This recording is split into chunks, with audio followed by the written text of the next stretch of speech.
show you how terrorism actually interacts with our daily life. 15 years ago, I received a phone call from a friend. At the time, he was looking after the rights of political prisoners in Italian jails. He asked me if I wanted to interview the Red Brigades. Now, as many of you may remember, the Red Brigades was a terrorist Marxist organization which was very active in Italy from the 1960s until the mid-1980s. As part of their strategy, the Red Brigades never spoke with anybody, not even with their lawyers. They sat in silence through their trials, waving occasionally at family and friends. In 1993, they declared the end of the armed struggle. And they drew a list of people with whom they would talk and tell their story. And I was one of those people. When I asked my friend, well, why the Red Brigades want to talk to me, he said that the female members of the organization had actually supported my name. In particular, one person had put it forward. She was my childhood friend. She had joined the Red Brigades and became a leader of the organization. Naturally, I didn't know that until the day she was arrested. In fact, I read it in the newspaper. At the time of the phone call, I just had a baby. I successfully completed a management buyout of the company I was working with. And the last thing I wanted to do was to go back home and touring the high security prisons. But this is exactly what I did, because I wanted to know what had turned my best friend into a terrorist and why she had never tried to recruit me.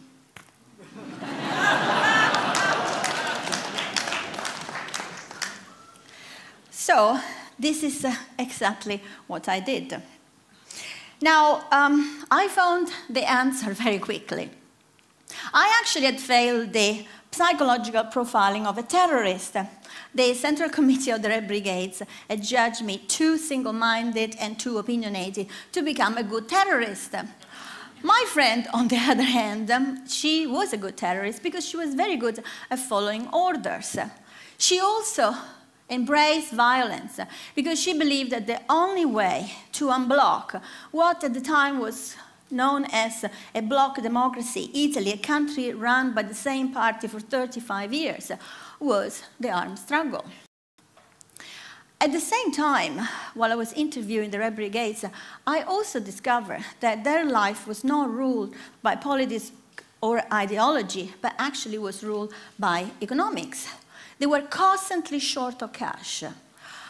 They were constantly searching for cash. Now, contrary to what many people believe, terrorism is actually a very expensive business. I'll give you an idea. In the 1970s, the turnover of the Red Brigades on a yearly basis was $7 million. This is roughly between 100 and 150 millions today. Now, you know, if you live underground, it's really hard to produce this amount of money. But this also explains why, when I was interviewing the Red Brigades and then later on other armed organizations, including members of al-Zarqawi group in the Middle East, everybody was extremely reluctant to talk about ideology or politics because they had no idea. The political vision of a terrorist organization is decided by the leadership, which generally is never more than 5 to 7 people. All the others do, day in and day out, is search for money. Once, for example, I was interviewing this part-timer from the Red Brigades. He was a psychiatrist. He loved sailing. He was a really keen sailor.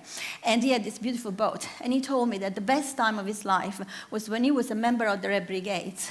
And he was sailing every summer back and forth from Lebanon, where he would pick up Soviet weapons from the PLO and then carry them all the way to Sardinia, where other armed organizations from Europe would go and take their share of the arms. For that service, the Red Brigades were actually paid a fee, which went to fund the organization.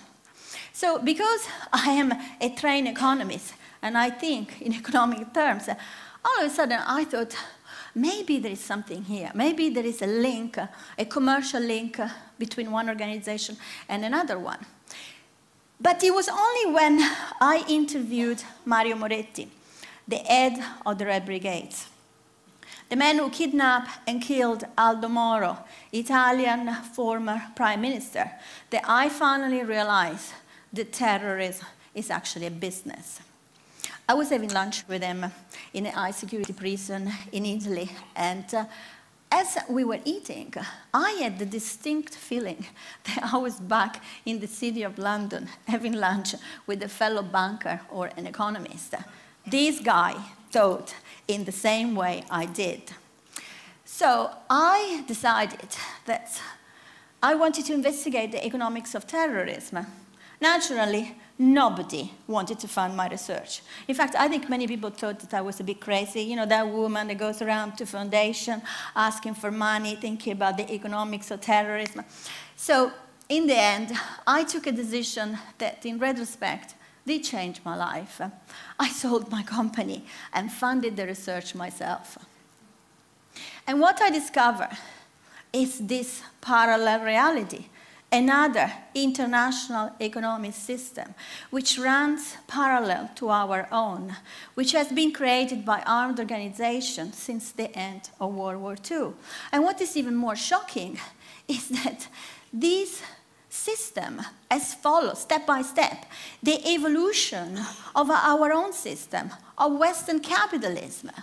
And there are three main stages. The first one is the state sponsor of terrorism. The second one is the privatization of terrorism. And the third, of course, is the globalization of terrorism. So, state sponsor of terrorism. Feature of the Cold War, this is when the two superpowers were fighting a war by proxy along the periphery of the sphere of influence, fully funding armed organization. A mix of legal and illegal activities is used. So the link between crime and terror is established very early on.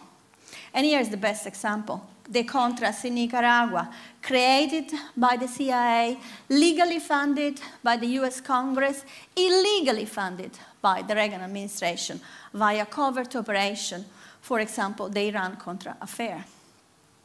Then comes the late 1970s, early 80s, and some groups successfully carry out the privatization of terrorism. So they gain independence from the sponsor and start funding themselves. Now, again, we see a mix of legal and illegal activities. So Arafat used to get a percentage of the smuggling of hashish from the Bekaa Valley, which is the valley between Lebanon and Syria, and the IRA, which controlled the private transportation system in Northern Ireland, did exactly the same thing. So every single time that somebody got into a taxi in Belfast without knowing, actually was funding the IRA. But the great change came, of course, with globalization and deregulation. This is when armed organizations were able to link up also financially with each other. But above all, they started to do serious business with the world of crime. And together, they money laundered their dirty business through the same channel. This is when we see the birth of the transnational armed organization, Al-Qaeda. This is an organization that can raise money cross-border, but also that is able to carry out attacks in more than one country. Now, deregulation also brought back rogue economics. So what is rogue economics? Rogue economics is a force which is constantly lurking in the background of history. It comes back at times of great transformation, globalization being one of those transformations. It is at these times in which politics actually loses control of the economy, and the economy becomes a rogue force working against us. It has happened before in history. It has happened with the fall of the Roman Empire. It has happened with the Industrial Revolution, and it actually happened again with the fall of the Berlin Wall. Now, I calculated how big was this international economic system composed by crime, terror, and the illegal economy before 9/11. And it is a staggering $1.5 trillion dollars. It is trillion, it's not billions. This is about twice the GDP of the United Kingdom. Soon will be more, considering where this country is going. Now, until 9/11, the bulk of all this money flew into the US economy because the bulk of the money was denominated in US dollars and the money laundering was taking place inside the United States. The entry point, of course, of most of this money were the offshore facilities. So this was a vital injection of cash into the US economy.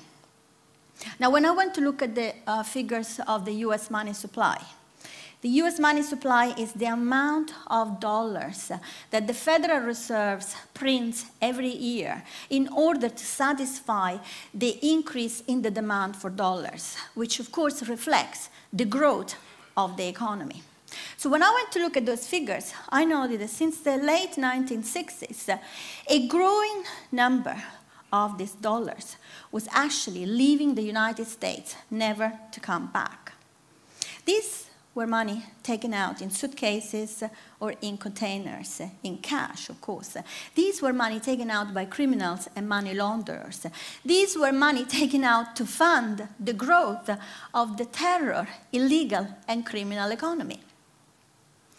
So you see, what is the relationship?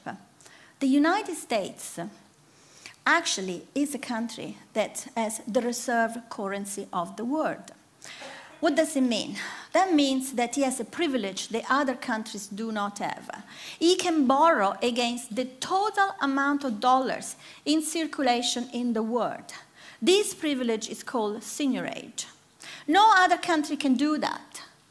All the other countries, for example, the United Kingdom, can borrow only against the amount of money in circulation inside its own borders.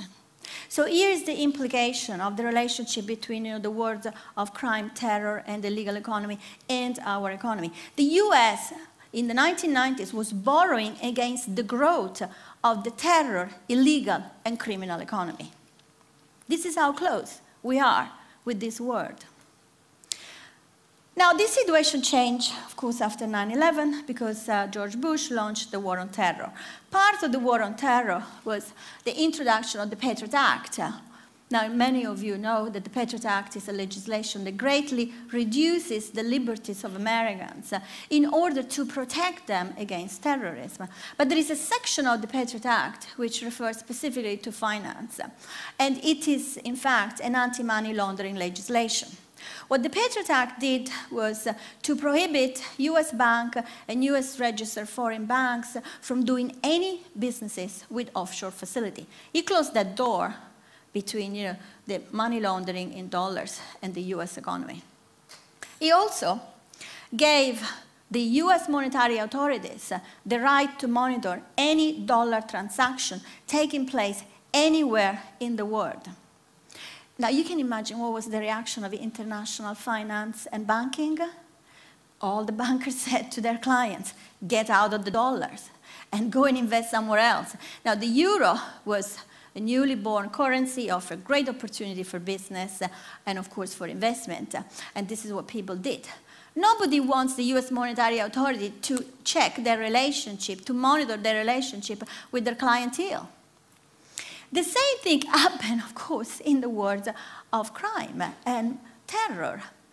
People simply move their money laundering activities away from the United States into Europe. Why did this happen? This happened because the Patriot Act was a unilateral legislation. It was introduced only in the United States, and it was introduced only for the US dollars. In Europe, a similar legislation was not introduced. So within 6 months, Europe became the epicenter of the money laundering activities of the world. So this is how incredible are the relationship between the world of crime and the world of terror and our own life. So why did I tell you this story? I told you this story because you must understand that there is a world that goes well beyond the headlines of the newspapers, including the personal relationship that you have with friends and family. You got to question everything that is told to you, including what I just told you today. This is the only way for you to step into the dark side and have a look at it. And believe me, it's going to be scary, it's going to be frightful, but it's going to enlighten you, and above all, it's not going to be boring.